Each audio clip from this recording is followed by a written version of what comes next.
वर्तमान काळ जर बघितला, खेडेगावापासून शहरापर्यंत, राजधानीपासून ते दुसऱ्या राजधानीपर्यंत, वैश्विक राजधानीपर्यंत जरी आपण अभ्यास केला ना, तर माणसं दुःखी म्हणून आढळतात. खूप छान पद्धतीने आहे का, पैसा एक प्रॉब्लेम आहे ज्यांच्याकडे नाही त्याला आहे, त्याच्याकडे दुसरं प्रॉब्लेम आहे. कारण की त्याच्याकडे तुमच्याकडे पैसा नाही तर पैसा ही समस्या आहे. ज्यांच्याकडे पैसा ही समस्या नाही त्यांच्याकडे सत्ता ही समस्या आहे. आणि ज्यांच्याकडे सत्ता आहे, पैसा आहे, त्यांच्याकडे आयुष्य शिल्लक नाही ही समस्या आहे. म्हातारपण आलेलं आहे, आतून संपूर्ण थकलेलं आहे, अंतःकरण दमलेलं आहे, शरीर थकलेलं आहे. सगळ्या गोष्टी उपयुक्त आहेत, तरीसुद्धा माणसाच्या अंतःकरणामध्ये कुठेतरी दुःख आहे.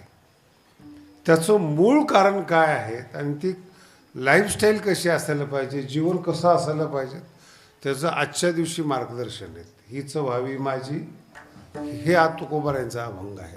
विठ्ठल विठ्ठल.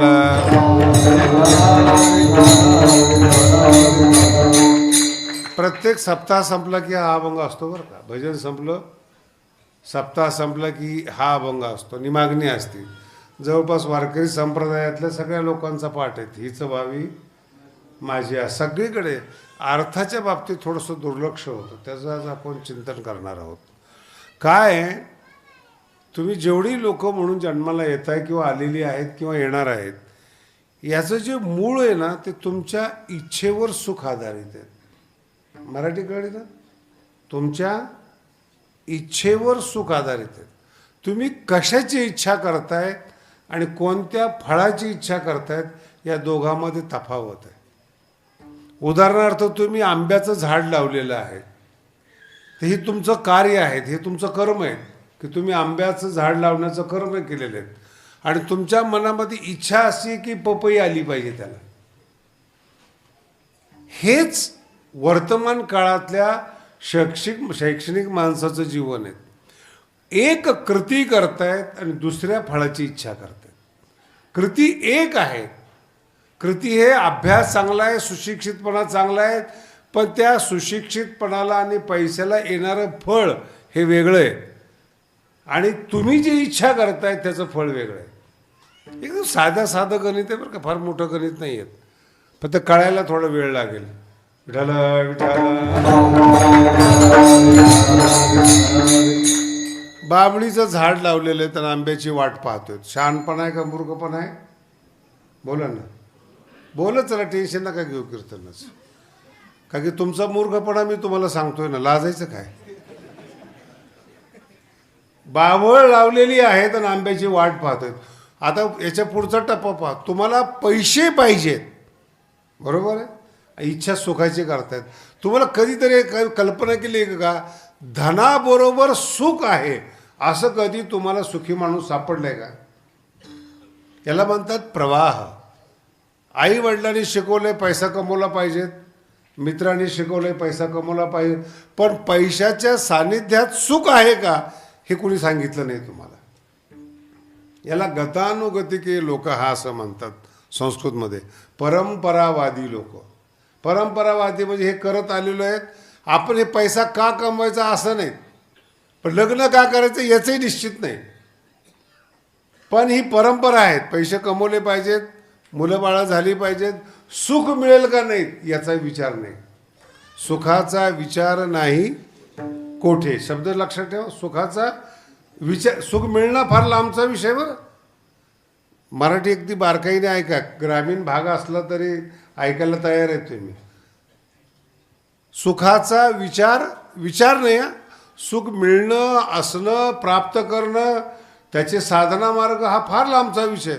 म्हणून काय होतं, तुम्ही ज्या रस्त्याने चाललेला आहात त्या रस्त्याला सुखाचा विचार नाही आहे. मग पहिल्यांदा तुम्हाला विचारपर व्हावं लागतं. इथून वारकरी संप्रदायाला सुरुवात होते. विठ्ठल विठ्ठल. क्षणोक्षणी विचार करावा असं तुकोबाराय म्हणतो, क्षणोक्षणी. आणि याचा अर्थ तुम्ही अजून ग्रामीण भागातले, तुम्हाला अजून माहीत नाही, तुम्ही तुमची विचारशक्तीच वापरत नाहीत म्हणून तुम्हाला जागा करण्यात. विचारशक्तीचा अर्थ कळाला का तुम्हाला? कोणाच्या पाया पडत असताना का पाया पडायचं? कोण आहे तो? त्यांनी जे सांगितलेलं आहे ते सत्य आहे का याचा विचार करा.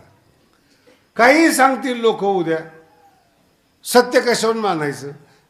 आपलं कपडे बदलले, वेषांतर केलं, महात्म्याचं रूप आणलं आणि त्यांनी सांगितलं की अमक्या अमक्या ठिकाणी अमकं अमकं होतं, संपलं विषय.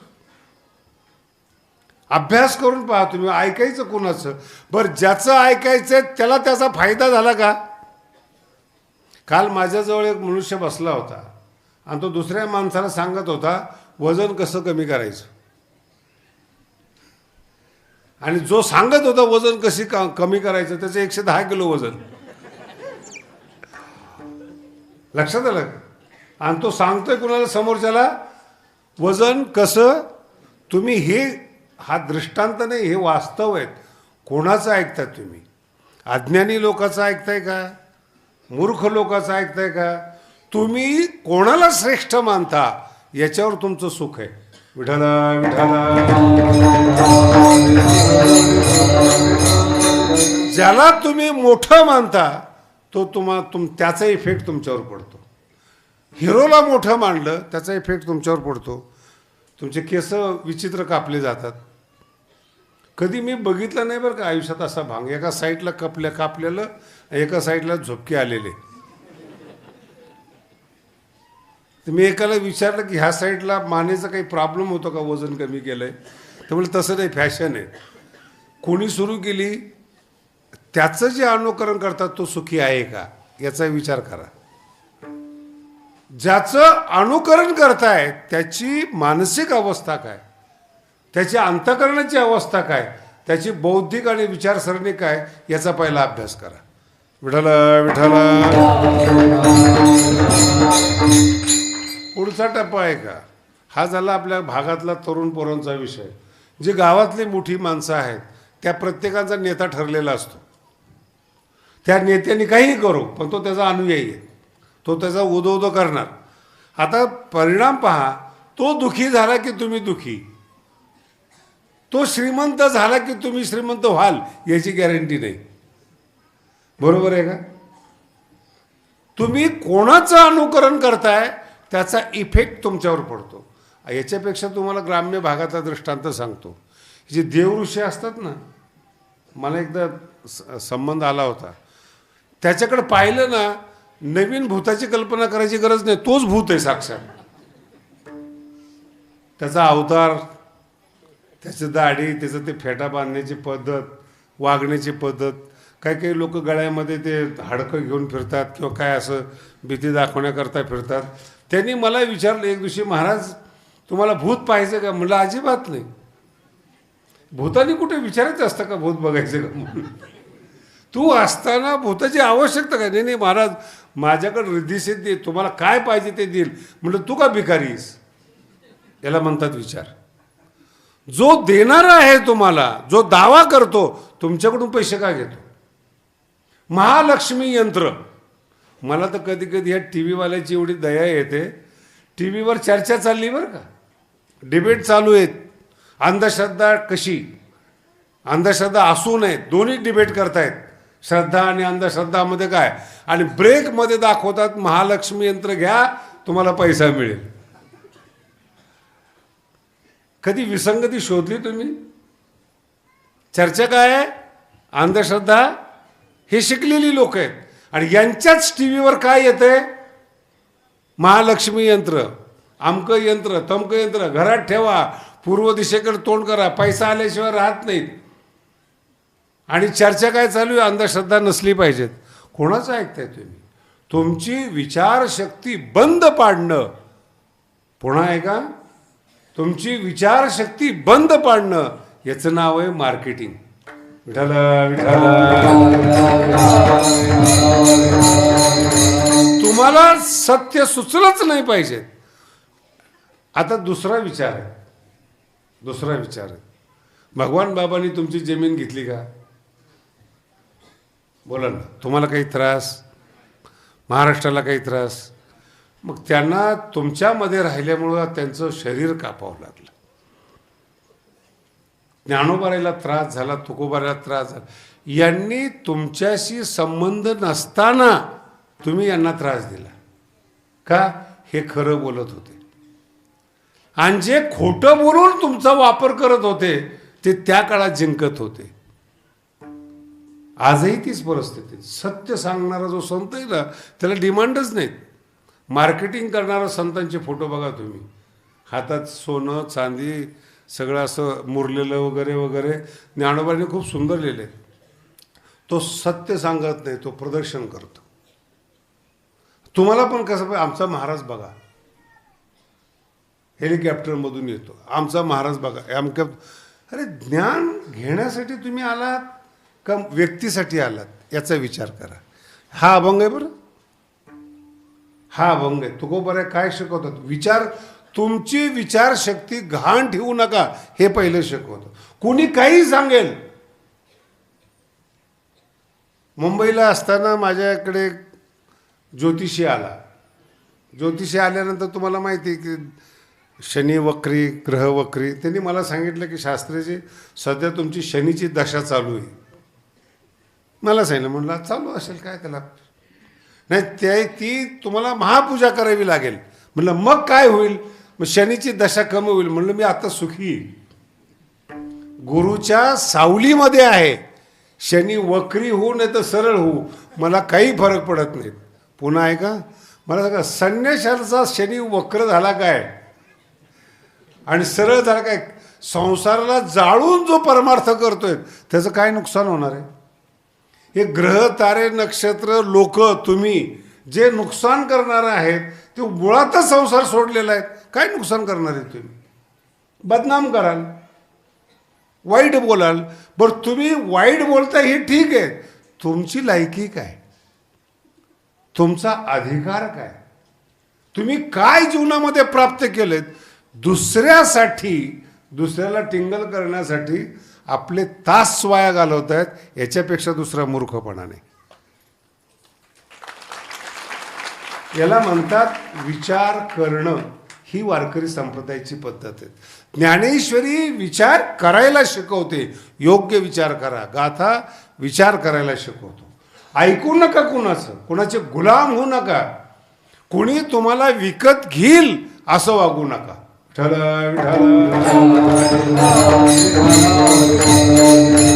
आणि हे तुम्हाला तुमची किंमत कळाली पाहिजे. म्हणून जगद्गुरु तुकोबाराय, ज्ञानोबाराय आठवण करून देतात, तुम्ही महान आहात.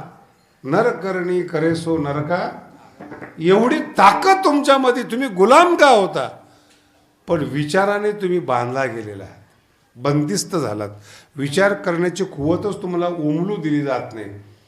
आणि त्याच्यासाठी हे परमार्थ आहेत. नाही तर वेगळा परमार्थ करण्याची गरज नाही तुम्हाला. जगद्गुरु तुकोबाराय म्हणतात संगतीमुळे वाईट परिणाम होतो. आईबाप शिकवतात पैसा कमवा, सुख कमवा असं नाही शिकवत. पैसा कमवल्यानंतर लग्न करा पण सुख कमवा असं नाही शिकवत. लग्नात सुख असले तर जळीत प्रकरण झाले असते का? आत्महत्या, पोलीस केस 492 वगैरे काय 98 आहे बरं, मलाही माहीत नाही ते. पुन्हा म्हणताल बा शास्त्री चुकले, चुकणारच त्याच्यामध्ये. ह्याच्यात चुकलो म्हणून तर इकडं बरोबर येतोय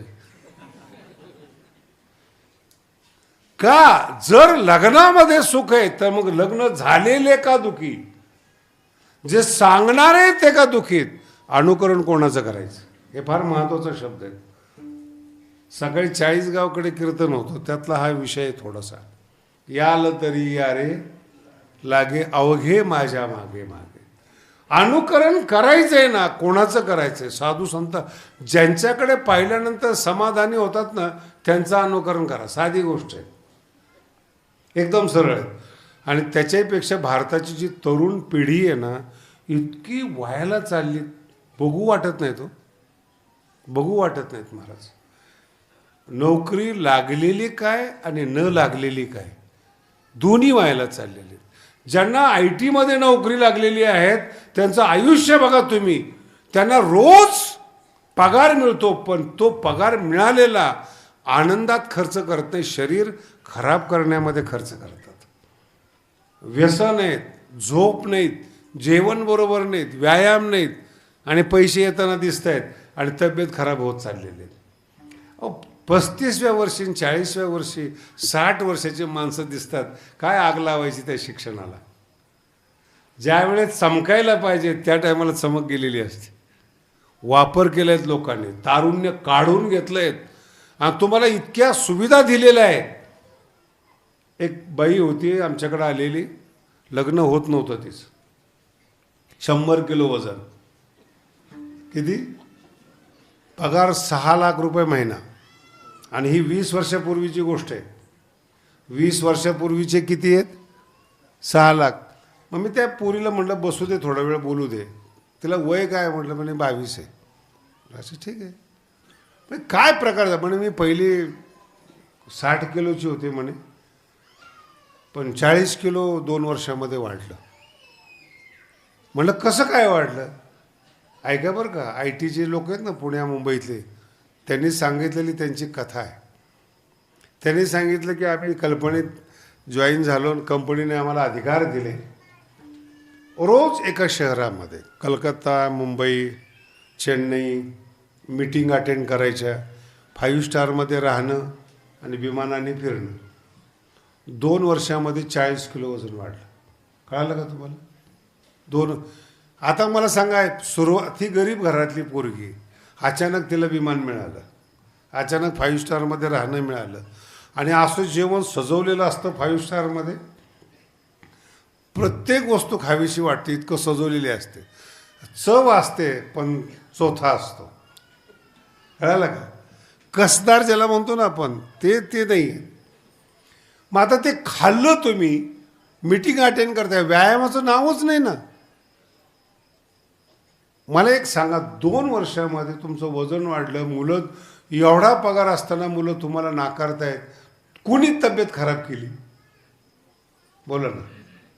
पैशाच्या मागे गेल्यामुळं शरीराची संपत्ती गेली. एक संपत्ती कमवण्याकरता दुसरी संपत्ती खलास केली. विठाला विठाला. ही परमार्थाची मुळे बरं का. तिने इच्छा केली मॅनेजर व्हावं, तिला सगळं मिळालं, पण दुःख बरोबर आलं. चूक कुठं झाली? इच्छेमध्ये चूक झाली. आणि आत्ता तर मी तर सकाळी बातमी ऐकली महाराज, कधी कधी मला कौतुक वाटतं. ही लाडकी बहीणची योजना आहे ना, पुरुषांनी 1,500 करता बाई व्हावं. बोला ना, ऐकली तुम्ही आजचीच बातमी? पुरुषांनी 1,500 करता काय झालं? त्या ह्यांना कुठं देव भेटणार आहे का? यांना कुठं आनंद भेटणार आहे? अहो, देशाला किती लुटताय तुम्ही. रस्ताही खाल्ला जातोय, देशही खाल्ला जातोय, कर्जही वाढलं जात आहे, तुम्ही स्वतः देशावर प्रेम करत नाहीत. माझा मुद्दा आहे का खराब होतो? प्रत्येक व्यक्तीला ओढावंच वाटतं. ते कुठलीही योजना असो, कोणी काही असो, ही वासना चुकीची, ही इच्छा चुकीची. तुम्ही सुखी नाही म्हणून तुमच्या सहवासात राहणारी लोक दुखी आहेत. विठाला विठाला. फार फार अभंग सुंदर आहे एकदम. आणि तुम्ही जर ठरवलं, बघा पुढचा टप्पा अभंगाचा, तुम्ही जर ठरवलं, इच्छा बदलावी, बदलली जात नाही. माझ्यासमोर तरुण वर्ग बसलेला आहे. उद्या वाटलं की त्यांना नोकरी नाही लागत, जरा भगवानगडावर जाऊन आपण आध्यात्मिक शिक्षण घेऊ, नाही इच्छा होत. उलट म्हणतील, बाबा तुम्हाला काही कमी असले तर आम्हाला सांगा.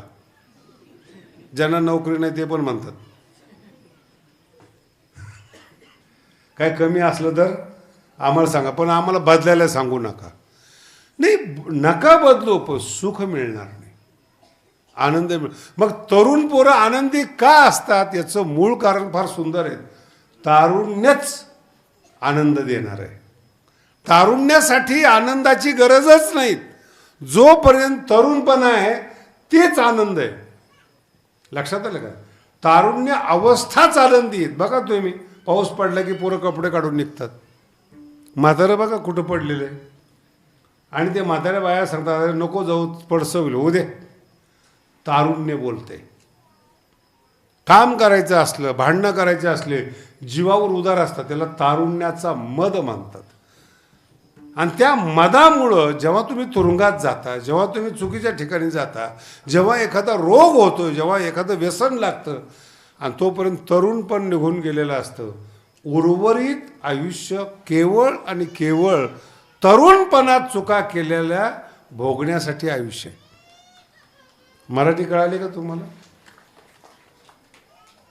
तरुणपणात केलेल्या चुका भोगण्यासाठी पुढचं आयुष्य आहे. विठाला विठाला.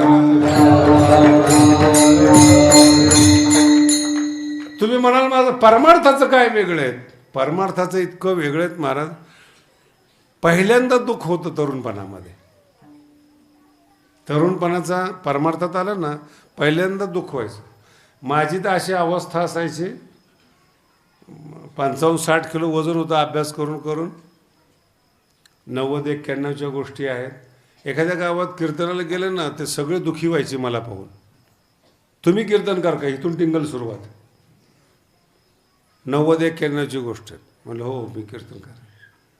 आता ज्यांनी कीर्तन ठेवले तो जरा कुठंतरी कामात अडकलेला असायचा, बोलतच नसायचे. आता आजच्या कीर्तनाची वाट लागली म्हणायची. अगोदरच पाहिल्या ठरवतात.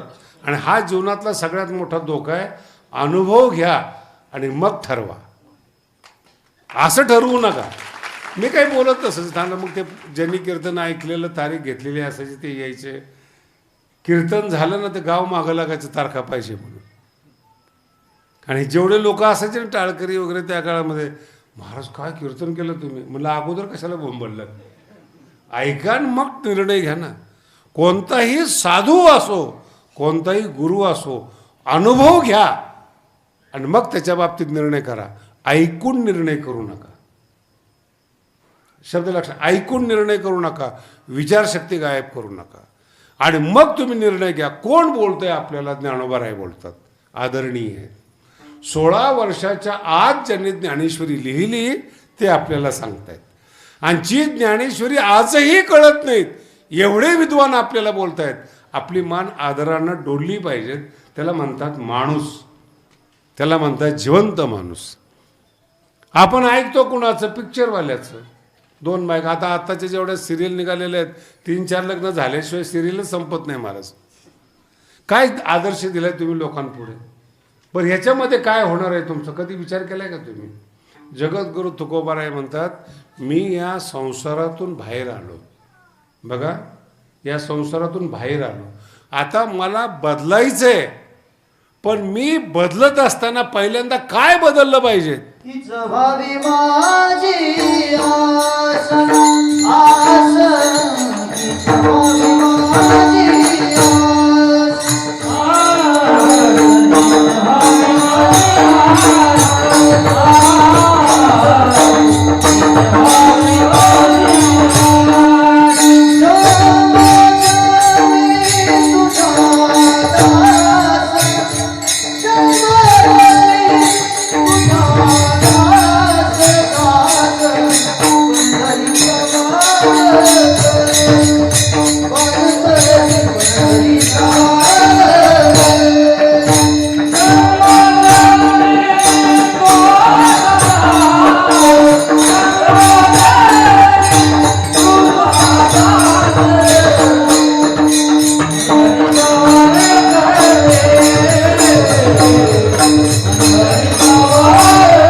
फार गोड अभंग आहे.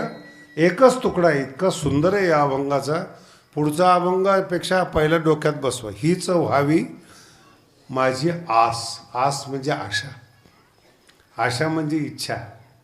हीच इच्छा व्हावी. आहे नाही. अभंगातलं वैशिष्ट्य सगळ्यात मोठं हे आहे नाही आहे.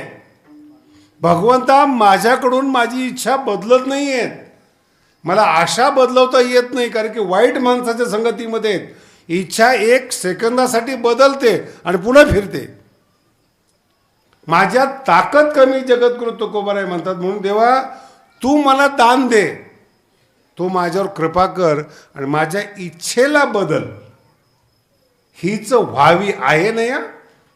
अभंग कसा आहे? हीच व्हावी. ही आस असायला हवी. विठाला विठाला आहे नाहीये असायला हे अवघड आहे बघा. सगळ्याला वाटतं असायला हवी पण होत नाही. विद्वान व्हायला असायला होत नाही. परीक्षात पास असायला होत नाहीत. जी माणसं कॉप्या करून पास करतात ते काय भारताचं भविष्य दुरुस्त करणार आहेत? शिकवतच नाही कारण की त्यांना शिकवलेलं नाही. माझं मत असं ज्यांच्याकडे पैसा आहे ना त्यांनी शिक्षणाच्या भानगडीत पडू नये. व्यापार करावा आणि आपली पुढची परंपरा चालवावी. नाही शिक्षण क्षेत्रामध्ये येतात काहीच माहीत नसतं त्यांना. मोठ्याची मुलं आहेत श्रीमंताची मुलं आहेत. अरे तुम्ही कोणी असा मेहनतीशिवाय पर्याय नाही. ज्ञान एक अशी वस्तू आहे बरं ज्याची त्याच्याजवळच असते. बाप ज्ञानी असेल तर मुलगा ज्ञानी असेल सांगता येणार नाही. बाप मदत करू शकतो मुलाला ज्ञानी होण्यासाठी. मराठी कळाली का? बाप काय करू शकतो? मुलाला ज्ञानी होण्यासाठी मदत करू शकतो. पण मुलगा वाईट संगतीमध्ये असला, संगती बोलतोय, वाईट संगतीमध्ये असला ज्ञानी बाप पण हताश होतो. मग लोक म्हणतात अरे एवढ्या मोठ्या घरचा पोरगा आणि कसा दारू पीत पडलाय. दोन वेगळ्या वेगळ्या गोष्टी. एवढ्या मोठ्या घराण्याचा मुलगा आणि दारू पिऊन रस्त्यावर पडलेला आहे. हीच व्हावी माझी इच्छा चुकीची. काय कारण आहे त्याची? संगत बरोबर नाही हो. त्याला बिघडवणारी लोक आहेत. खूप मोठं रहस्य सांगतोय तुम्हाला बरं का. गरीब माणसं जे असतात ना कपटी आणि गरीब बुद्धिमान माणसं यांची जर छेडखानी केली ना ते समोरासमोर भांडू शकत नाही. तरुण पोरांनी नीट ऐका बरं. तरुण पोरांनी नीट ऐका. हे भांडू शकत नाहीत. पण यांची छेडखानी केलेली. हे बदला कसा घेतात माहिती तुम्हाला? तुमच्या घरात दोस्ती करणार आणि तुमच्या मुलाला वाईट व्यसन लावणार. यांच्यापासून सावध राहा. आजही परदेशातली माणसं विशेष करून पाकिस्तानची माणसं मुंबईमध्ये हायफाय सोसायटीमध्ये येतात.